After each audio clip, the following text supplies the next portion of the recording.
जैसा कि आप जानते हैं कि वैम्पायर्स यानी कि पिशाच रात के समय अपनी कब्र से बाहर निकलकर जीवित लोगों का खून पीते हैं और जिनके पास अनोखी सुपरनैचुरल पावर्स भी होती हैं। दुनिया भर में सदियों से इनके किस्से प्रचलित हैं, जिनमें वैम्पायर्स को आदमखोर राक्षस के रूप में दर्शाया गया है, जिनमें कभी भी खून की प्यास नहीं मिटती। वो रात में सक्रिय होने वाले ऐसे जीव हैं जो अपनी कब्रों से बाहर निकलकर लोगों को पहले हिप्नोटाइज करते हैं, फिर उनका खून पीते हैं और सुबह होने से पहले ही अपनी कब्र में वापस लौट जाते हैं। यूरोप में वैम्पायर से पाला पड़ने की न जाने कितने ही किस्से सामने आते रहे हैं, इसीलिए वहाँ के ज्यादातर लोग इनके अस्तित्व पर विश्वास करते हैं। इन जीवों पर यूरोप में सैकड़ों टीवी शोज, फिल्में और कहानियां भी पब्लिश हो चुकी हैं।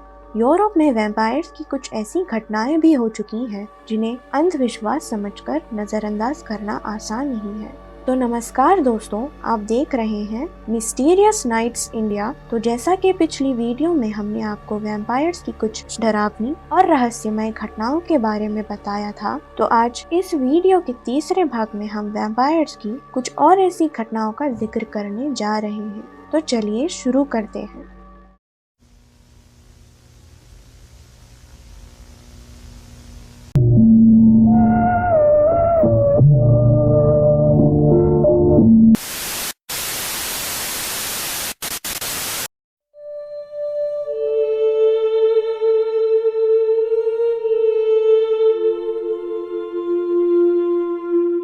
योहानस कूनसियस, द स्टिंकिंग वैम्पायर ऑफ पेंच।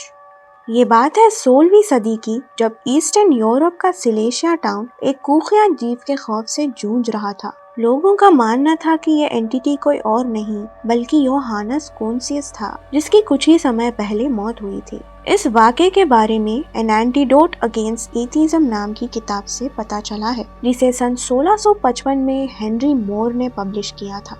इस किताब के अनुसार कूनसियस उस जमाने में एक अमीर और सक्सेसफुल बिजनेसमैन था, जो कि बहुत ही कम समय में कामयाब हो चुका था। उसकी जायदाद में 5 ताकतवर घोड़े शामिल थे, जिन्हें वो अपने इस्तेबाल में बंद कर रखता था। कहा जाता है कि एक बार कूनसियस अपने नौकर के साथ अपने एक पसंदीदा घोड़े के पैर पर हॉर्स शू लगाने की कोशिश कर रहा था कि तभी उस घोड़े ने उसे एक जोरदार लात मारी। ये इतनी जोरदार लात थी जिसे कूनसियस बुरी तरह से घायल हो गया और कई रातों तक तड़पता रहा, जिसके बाद उसकी मौत हो गई। कहा यह भी जाता है कि तड़पते वक्त कूनसियस बेहद अजीबोगरीब किस्म की बातें कर रहा था, कि जैसे उसका पूरा शरीर आग में जल रहा है, और साथ ही साथ उसने मरते वक्त ये भी कहा कि उसने जिंदगी में बहुत से पाप किए हैं, कुछ ऐसे पाप जिनके बारे में हम इंसान सोच भी नहीं सकते हैं और जिसकी सजा उसे जल्द ही मिलने वाली है। उस इलाके में रहने वाले कुछ लोगों का कहना था कि कूनसियस ने शैतान के साथ सौदा किया था, इसीलिए वो इतनी जल्दी कामयाबी के शिखर तक पहुंच गया। लोगों के मुताबिक कूनसियस का एक बेटा भी था, जो कि महज कुछ ही दिनों के लिए लोगों को दिखाई दिया और उसके बाद वो कभी भी किसी को नहीं दिखा, और शायद कूनसियस ने उसकी शैतान के सामने बलि चढ़ा दी हो। कूनसियस के मरते वक्त उस कमरे में एक काली बिल्ली को भी देखा गया, जो कि कूनसियस के चेहरे को खरोचने लगी, और यह नज़ारा अपने आप में ही बेहद डिस्टर्बिंग था। इसके बाद कूनसियस के दोस्त और उसके परिवारजनों ने काफी पैसे खर्च करके कूनसियस के शरीर को होली चर्च के पास दफना दिया। उनका मानना था कि ऐसा करने से उनके सभी पाप खत्म हो जाएंगे, लेकिन ऐसा कुछ नहीं हुआ। स्थानीय लोगों के मुताबिक कूनसियस को दफनाने के कुछ दिनों बाद ही उस चर्च की दीवारों पर खून के लाल धब्बे दिखाई देने लगे। इतना ही नहीं, स्थानीय लोगों को रात के समय कूनसियस के घर से अजीबोगरीब किस्म की शैतानी आवाजें सुनाई देने लगी, जिसके बाद लोगों ने रात के समय घर से बाहर निकलना बंद कर दिया। यहाँ तक कि कुछ लोगों ने कूनसियस को रात के समय अपने घोड़े के साथ घूमते हुए देखा। कुछ ही दिनों में आसपास के इलाके के पशु पक्षियों की लाशें मिलने लगी, जिनके शरीर में खून की एक भी बूंद नहीं थी, और उनके गले में दांत के 2 निशान भी होते थे, जो साफ साफ वैम्पायर्स की तरफ इशारा कर रहे थे। जल्द ही एक व्यक्ति जिसके साथ कॉन्शियस की दुश्मनी थी, उसने दावा किया कि कॉन्शियस रात के वक्त उसके घर आया और उसे खूब पीटा और उसके गले में दांत भी गड़ाए। इसके बाद कुछ महिलाओं ने दावा किया कि रात के समय उन्हें कुछ ऐसा महसूस हुआ कि जैसे उन्हें कोई छू रहा हो। साथ ही इन घटनाओं में एक और बात कॉमन थी और वो ये थी कि कॉन्शियस के जाने के बाद एक बहुत ही गंदी बदबू आने लगती थी, जिसे बर्दाश्त कर पाना बेहद मुश्किल था। सिलेशिया टाउन के लोगों ने ये सब कई महीनों तक सहा और वो समझ गए कि ये सब घटनाएं कॉन्शियस के कारण ही हो रही हैं। इसके बाद लोगों ने कॉन्शियस की कब्र को खोदने का फैसला किया। इसके बाद उन्होंने जो देखा वो किसी हैरत से कम नहीं था। सूत्रों के मुताबिक कॉन्शियस की लाश बिल्कुल ताजी थी, मानो उसकी मौत हाल ही में हुई हो। केवल इतना ही नहीं बल्कि उसकी आंखें भी खुल गईं, जिन्हें वो बीच बीच में बंद भी कर रहा था। उसके हाथों के पास कोई भी चीज ले जाने पर वो उसे खास करके पकड़ लेता था, जो कि अपने आप में एक बेहद डरावना मंजर था। लोगों को यकीन हो गया कि कॉन्शियस अब एक वैम्पायर है, इसीलिए लोगों ने उसके शरीर को बाहर निकालकर आग में डाल दिया, लेकिन आग उसके शरीर का एक बाल भी बाका नहीं कर सकी। जिसके बाद उसकी लाश के टुकड़े किए गए और फिर उन्हें जलाया गया। इस बार उन्हें कामयाबी मिली और फिर उन्हें कॉन्शियस से हमेशा के लिए छुटकारा मिल गया। मिर्काला कार्स्टीन, द इंस्पिरेशन ऑफ ड्रैक्युला।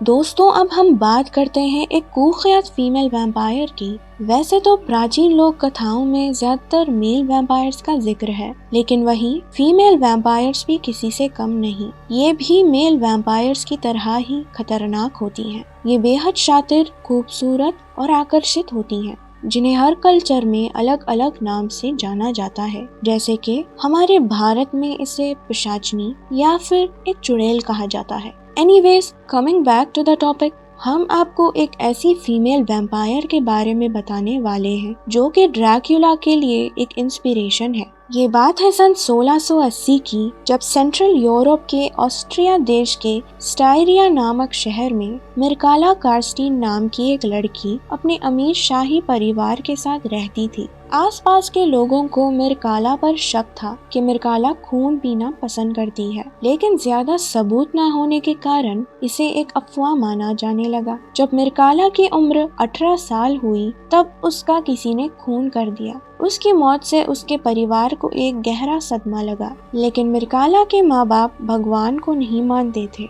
और इसीलिए उन्हें अपनी बेटी की मौत मंजूर नहीं थी। कहा जाता है कि जब मिर्काला को पूरे रीति रिवाजों के साथ दफनाया गया तो रात के समय उसके बाप ने उसके शरीर को कब्र से बाहर निकाला और वापस घर ले गए। इसके बाद मिर्काला के शरीर को एक सीक्रेट जगह में ले जाकर उसकी माँ ने एक डार्क रिचुअल करके उसे दोबारा जीवित कर दिया। लोगों के मुताबिक ये शैतान यानी लूसीफर के साथ एक सौदा था। अब मिर्काला दोबारा जिंदा होने के बाद बिल्कुल अलग थी। अब रात के समय वो लोगों के आसपास घूमते हुए नजर आने लगी। जल्द ही इलाके में कुछ जवान लड़कियों की गुमशुदा होने की रिपोर्ट्स आने लगी। लोगों ने दावा किया कि मिर्काला रात के समय उनके घर आकर उनका खून पीती थी। मिर्काला अब एक वैम्पायर बन चुकी थी और आपको बता दें कि उसकी माँ भी एक वैम्पायर ही थी, जिसे मरने के बाद ठीक उसी तरह जीवित किया गया जैसे कि मिर्काला को जीवित किया गया। माना जाता है कि मिर्काला और उसकी माँ एलीट सोशल पार्टी में जाकर अपने शिकार को खोजा करती और फिर उनका शिकार करती। मिर्काला को जवान लड़कियों का ही खून पीना पसंद था, इसीलिए वो अपनी प्यास बुझाने के लिए हर रोज रात के समय शिकार पर निकल जाया करती थी। इन दोनों माँ बेटी में लोगों को सम्मोहित करने की क्षमता थी। उस इलाके के लोग कई बार मिर्काला को देखे जाने के दावे करते थे, लेकिन उसके बाद उनका क्या हुआ? क्या उन्हें किसी ने जिंदा जलाकर मार डाला या फिर उनकी छाती में लकड़ी गाड़ दी? ये कोई नहीं जान सका। दोस्तों, ऐसा भी कहा जाता है कि मिर्काला ही वो फीमेल वैम्पायर थी जिसके आधार पर कार्मिला नामक नोवेल लिखी गई और इस पर मूवी भी बनाई गई। इसके साथ ही ब्राम स्टोकर्स ड्रैक्युला के पीछे की इंस्पिरेशन भी मिर्काला ही थी। तो आज के लिए इतना ही दोस्तों। यूं तो वैम्पायर्स के किस्से अब आम तौर पर शायद ही कहीं सुनने को मिलते हैं, लेकिन इसका ये मतलब नहीं कि इनका अस्तित्व इस दुनिया में नहीं है। सैकड़ों सालों से चले आ रहे इस लेजेंड के बारे में जानने की जिज्ञासा हम सभी में रहती है। क्या आपका कभी किसी वैम्पायर से पाला पड़ा है, या फिर कभी आपने अपनी जिंदगी में किसी वैम्पायर को देखा है? हमें कमेंट में बताएं। हम मिलते हैं आपसे अगली वीडियो में। तब तक के लिए इजाजत दीजिए।